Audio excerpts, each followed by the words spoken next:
Hello, my name is Craig Bridgewater, Head of Investments and Banking here at KPMG in Bermuda. Today we wanted to have a conversation around the Alternative Investment Fund Managers Directive. With the transitional year for compliance due to expire on July 21st, 2014, today Ewan, McGill and Donnelly will discuss some of the pressing issues for managers and also answer some frequently asked questions.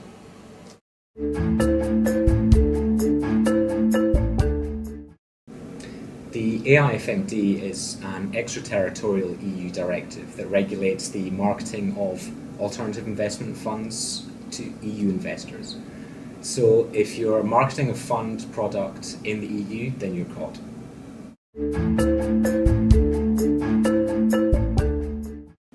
Marketing of alternative investment funds is now a regulated activity under the directive. And for non-EU managers, this is confined to the various national private placement regimes. Each member state has its own regimes, which is resulting in a complex patchwork that managers will need to navigate their way through. It is extremely important that managers comply with these local requirements.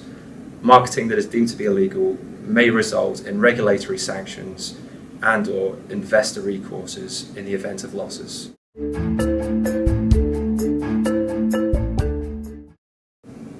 Once you're registered in a member state for marketing, there's a requirement to submit periodic regulatory reporting. For the managers familiar with Form PF reporting in the US, it's similar to that, but it does differ in some significant ways.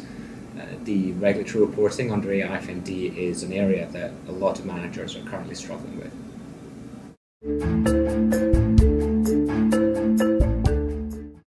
The directive itself does not impose depository requirements on non-EU managers.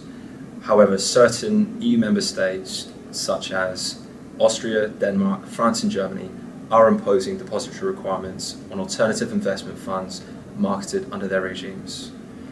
Managers planning to market into these jurisdictions after July should ensure that all of the local requirements are met before registration will be approved.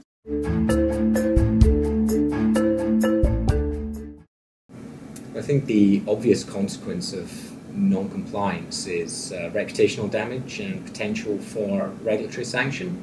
But I think actually one of the more significant risks around non-compliance could actually be investor recourse. So, for example, where marketing is found to have been done illegally, there could be a case to have the subscription agreement set aside, and managers could find themselves in a position of having to deal with claims from investors for compensation for any losses suffered as a result of their investment.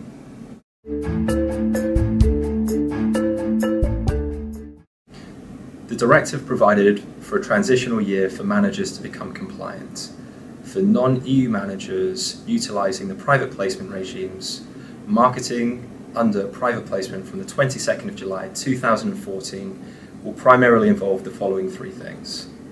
Firstly, the updating of offering documents to include additional disclosures required by the directive.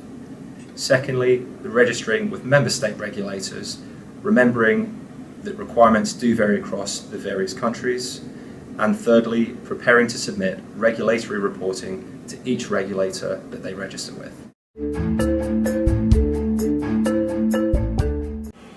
With the hard deadline for the directive looming, it is important that managers use the remaining time to achieve compliance with the directive.